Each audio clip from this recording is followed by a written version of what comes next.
الكبير المؤرخ الإسلامي محمد جوادي، فليتفضل.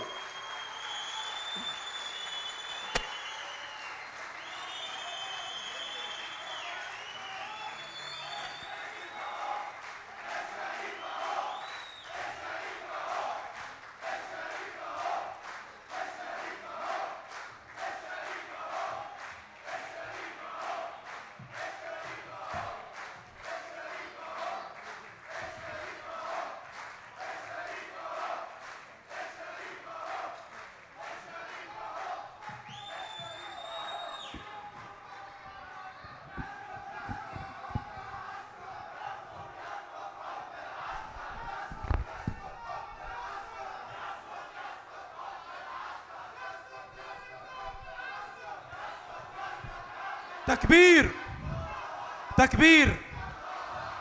خلونا نسمع إن شاء الله، خلونا نسمع من الدكتور ونحيي ليلة رائعة إن شاء الله معه بإذن الله تعالى، ثم نصلي المغرب. السلام عليكم ورحمة الله وبركاته.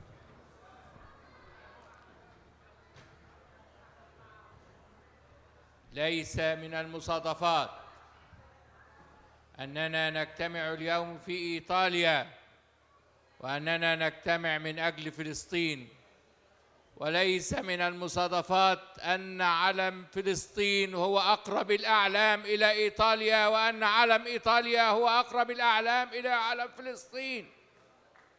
هذه الألوان التي يزدان بها علم إيطاليا يزداد عليها اللون الأسود ليكون علم فلسطين. واللون الأسود أيها السادة وهو اللون الرابع في علم فلسطين، اللون الزائد على علم إيطاليا، ليس دليلاً على شيء في بالكم، ولكنه يمتد مع التاريخ، لأنه كان إحدى رايتين رفعهما رسول الله صلى الله عليه وسلم في جيوشه، راية بيضاء وراية سوداء. أما الأخضر فهو لون الثوب الذي تغطى به سيدنا علي بن أبي طالب حين نام في فراش الرسول صلى الله عليه وسلم. ولهذا كان اللون الأسود هو راية العباسيين الذين حكموا العالم لقرون من الزمان. ليس العلم وحده هو ما يجمع بين إيطاليا وفلسطين، ولكنها التجارب المريرة في الحرية ومن أجل الحرية. لقد كان علم فلسطين وهي تحت حكم نابليون هي نفس الألوان التي في علم فلسطين. كان حكم إيطاليا تحت حكم نابليون يحمل نفس الألوان التي في علم فلسطين. كان علم فلسطين هو علم الحجاز في العشرينيات من القرن العشرين، وكان علم فلسطين هو العلم الأول للدولة العراقية في 1920، وكان علم فلسطين هو العلم المحايد الذي اختاره الاتحاد الهاشمي بين الأردن والعراق في 58. وسيظل علم فلسطين إن شاء الله دليلاً على كل ما في قلوب المسلمين من عزة ومن كرامة، ودليل أيضاً على ما بين إيطاليا والجالية المسلمة في إيطاليا وفلسطين من حب وتقدير وعطاء ووفاء. لقد مرت قضية فلسطين بكثير من مراحل الخداع وبكثير من مراحل الخيانة، لكن الذي تغلب على الخداع وعلى الخيانة وعلى الغدر وعلى المكر كانت هي إرادة الإنسان الفلسطيني الذي حارب في 48 ومنذ 48 حرباً لا هوادة فيها. حرب الحفاظ على الهوية، حرب الحفاظ على الإسلام، حرب الحفاظ على الأقصى، حرب بيت المقدس، على المسرى، على كل القيم النبيلة في هذا العالم. لكن فلسطين في ثورتها ضد الاحتلال كانت سابقة حتى على مصر. ظهرت ثورة فلسطين إلى الوجود في 1917 قبل أن تظهر ثورة مصر في 1919. من فلسطين تعلمنا الكثير، لكن حجمنا الكبير في مصر يعطينا سمعة أكبر، لكن المعلم الأعظم للمصريين هو فلسطين وأرض الشام. منها تعلمنا كل خطوات الحرية والاستقلال والعزة والكرامة والثأر. منها تعلمنا أن العروبة قومية لكنها ناشئة من الإسلام، ولولا الإسلام ما كانت العروبة، ولولا الإسلام ما كان للعرب تاريخ ولا شأن. فقد أعز الله العرب بالإسلام، فإن ابتغوا العزة في غيره فقد خسئوا وانكسفوا. ليس الإسلام إلا شيئا أكبر من القومية، وأكبر من العزة، وأكبر من الحرية، وأكبر من الإرادة، وأكبر من العبودية، وأكبر من الاستقلال، لأنه عبودية لله وحده، ولأنه اعتصام بحبل الله وحده. لقد عانى هذا الشعب العظيم ولا يزال يعاني من خيانة الأصدقاء قبل الأعداء، ومن طمع الأشقاء قبل طمع الأعداء، ومن ظلم القربى الذي هو أكثر مرارة، ظلم الأقرباء الذي هو أكثر من ظلم الغرباء. ورغم هذا فإن هذا الشعب الأبي الذكي الرياضي يتنفس عزة وكرامة وحرية واستقلالا، وينتصر مرة بعد أخرى. لا تسنيه المفاوضات ولا تسنيه الوعود. تنتصر نساؤه حتى يفقن الخنساء، وينتصر أطفاله حتى يفوقوا أطفال العالم كله، وينتصر رجاله أيضا بنسائه وبأطفاله. لقد استطاع الفلسطينيون في 48 أن يقاوموا العالم كله، أن يقاوموا تآمر القوتين العظميين اللتين خرجتا من حرب العالمية الثانية.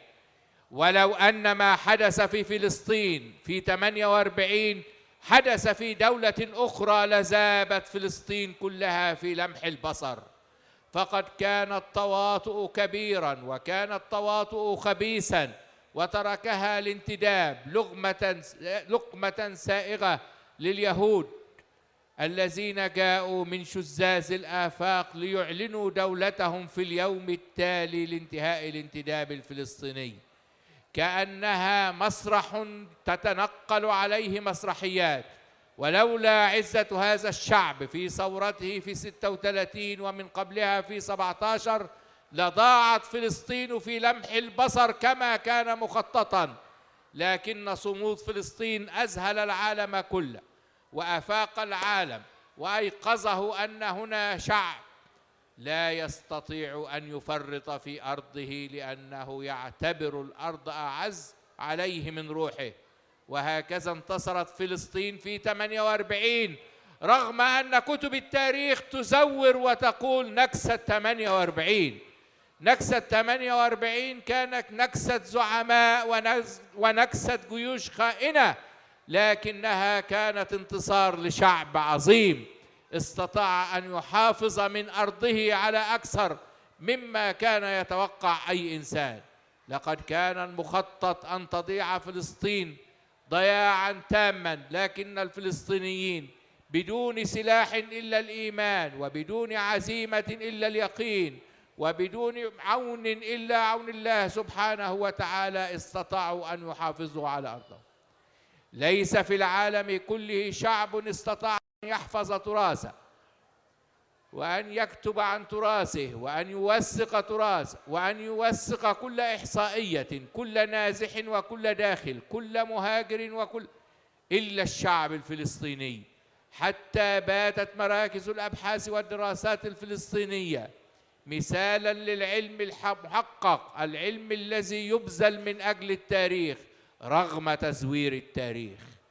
ترى تاريخا كثيرا مزورا عن فلسطين، لكن الوثائق تستطيع أن تبقى لتصمد أمام هذا الكذب ولتشهد لهذا الشعب بإيمانه وبإسلامه وبيقينه وبارتقائه إلى مصاف الشهداء الذين بذلوا جهدهم من أجل هذا الوطن ومن أجل هذا الأقصى ومن أجل رحاب الأقصى ورحاب الحرم الإبراهيمي وكل حرم في فلسطين. لقد تحولت غزة إلى أيقونة للعظمة، أيقونة للنجاح، أيقونة للكفاح، أيقونة للفوز، أيقونة للعلم، أيقونة للتكنولوجيا، أيقونة لمحو الأمية. واستطاعت غزة أن تكون حائطاً حمى مصر نفسها.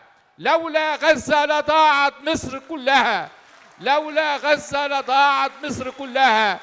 لا يبقى لمصر الآن في معركتها وفي محنتها إلا غزة، وهم لذلك يهاجمون غزة.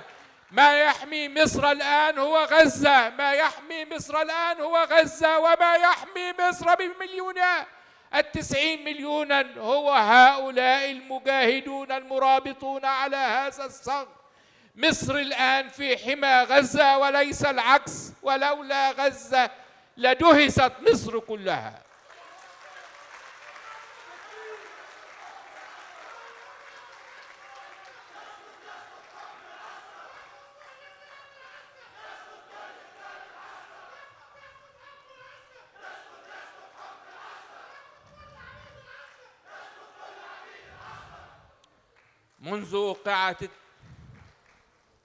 منذ وقعت اتفاقيات أوسلو وأنا أنادي في كل مكان في الخليج وفي مصر وبكل مقال كتبته وفي كل كتاب وفي كل حوار، حتى صورني بعض الفلسطينيين من الإسلاميين أنني أغالي في مسؤولية مصر عن فلسطين. لكن مصر هي التي أضاعت فلسطين في 48، ومصر هي التي أضاعت فلسطين في 56 وفي 67. مصر هي التي أضاعت، وللأسف الشديد يؤسفني أن أعترف أن غزة هي التي حمت مصر الآن. ولولا وجود غزة لضاعت مصر كاملة، لأن غزة هي التي تحمي مصر وليست مصر هي التي تحمي غزة. مصر منفذها الوحيد للعالم، لآسيا وأوروبا. منفذها البري الوحيد إلى أوروبا هو غزة، ومنفذها الوحيد للعالم هو غزة. وللأسف الشديد تصور المعلومات خاطئة، بينما أي طفل أوروبي يدرك هذه الحقيقة ويدرك كم يتجنى العسكر في مصر منذ 52 حتى الآن على فلسطين وعلى قضية فلسطين، وكأنهم خلقوا لتحطيم فلسطين ولهزيمة فلسطين. كأن الشيطان رباهم لهذه المهمة. لكن الحقيقة أنها دروس، وسيذكر كل مصري، كل حفيد مصري وكل ابن مصري سيذكر لفلسطين حمايتها لمصر وفضلها على مصر. لقد وصل الأمر في مصر أنها حين كانت منبعاً للعلماء كانت كل أمورها تسير للأمام، فلما جاء العسكر ليقللوا من دور العلماء أصبحت مصر تسير إلى الهاوية بسرعة لم يشهدها مجتمع آخر في العالم. إنني مدين لفلسطين، مدين لغزة، مدين للفلسطينيين، مدين للغزاويين، مدين للفلسطينيين في إيطاليا وفي أمريكا وفي أوروبا وفي إفريقيا، لأنهم رفعوا راية الإسلام، ولم ترتفع للإسلام راية إلا وكانت هناك يد فلسطينية من التي رفعت هذه الراية. لم ترتفع للإسلام في أي مكان في العالم راية إلا وكانت هناك يد فلسطينية مشاركة في رفع هذه الراية. إنني أستحضر قول المربي الفلسطيني المسيحي الأستاذ خليل سكاكيني حين قال إنهم يريدون أن يفرقوا بين الفلسطينيين بدعوة أو غير دعوة، لو تمادوا في هذا فإنني أدعو كل مسيحي فلسطين إلى أن يعلنوا إسلامهم ليعلم العالم أن فلسطين شيء واحد. نحن نتمنى أن تبقى فلسطين شيء واحد رغم هؤلاء الذين يصورون أنفسهم زعماء وهم قد خرجوا من مخازن الكهنة، رغم كل هؤلاء الذين يصورون أنفسهم مفاوضين بينما هم يذهبون للذاتهم أو يذهبون لصورهم. وتبقى قضية فلسطين قضية ذلك الطفل الشهيد وذلك الجنين الذي يتعلم وهو في بطن أمه العزة. وليس في العالم كله بلد يسمى باسم الجنين إلا في فلسطين، وليس في العالم كله بلد يسمى باسم الخليل إلا في فلسطين، وليس في العالم كله بيت يحترم المقدس ويسمي عاصمته اسما مشتقا من بيت المقدس إلا فلسطين.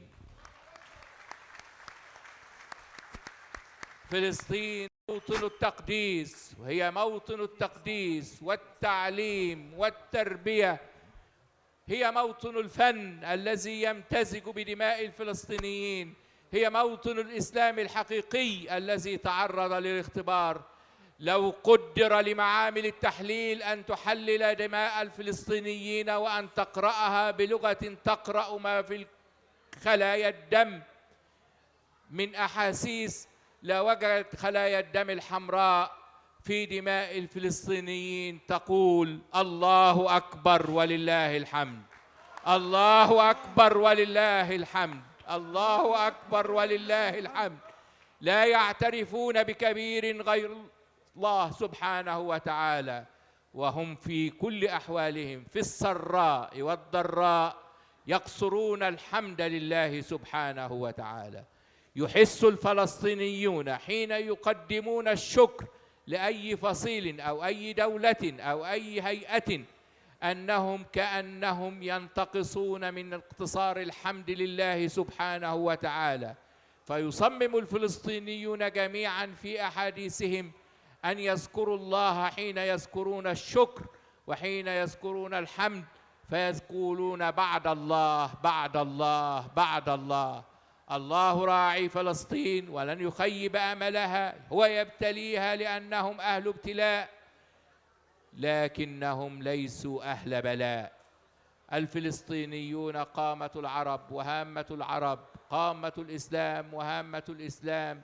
الفلسطينيون مستودع الحكمة، مستودع التجربة، مستودع الخبرة، مستودع الفداء، مستودع العطاء. هم وليس غيرهم قادة العرب الحقيقيون. ولو أن العرب أنصفوا ما جعلوا أمين جامعتهم إلا من فلسطين، لو جعلوه من فلسطين لعز قدرهم. لكن العرب ما زالوا ينظرون إلى الأمور في زيفها وتزييفها، في زيغها ولا يدركون الحقيقة العظيمة، وهي أن فلسطين نعمة على العرب فرطوا فيها ولم تفرط فيهم، فرطوا فيها ولم تفرط فيهم، فرطوا فيها ولم تفرط فيهم. ولو أن مؤرخا أوروبيا أو محللا استراتيجيا رأى ما فعله العرب وقادتهم في فلسطين طيلة القرن الماضي لقالوا إن هؤلاء القوم أي الفلسطينيين يستحقون اللوم لأنهم لم يتخلوا عن العرب. لكن الفلسطينيين أذكى من هذا بكثير، لأنهم يعرفون أنهم الكبار، وأن من صار معهم هو الكبير، وأن من صار ضدهم فهو القزم القزم القزم. عاشت فلسطين حرة، عاشت فلسطين متحررة، عاشت فلسطين رافعة الرأي، معلمة متعلمة، كارمة متكرمة، غزيرة بأهلها، عزيزة بأهلها. إنما غزة هي العزة أضيفت إليها نقطة فأصبحت غزة. إنما غزة هي العزة، وقد أضيفت إليها نقطة هي نقطة الصمود والانتصار، فأصبحت غزة هي قلبنا، شاء من شاء وأبى من أبى. فلسطين تحمينا ونحن نزعم أننا نحميها، بينما فلسطين تظلنا وتكرمنا وترفع من قدرنا، وستظل رافعة قدرنا إلى يوم الدين. السلام عليكم ورحمة الله وبركاته.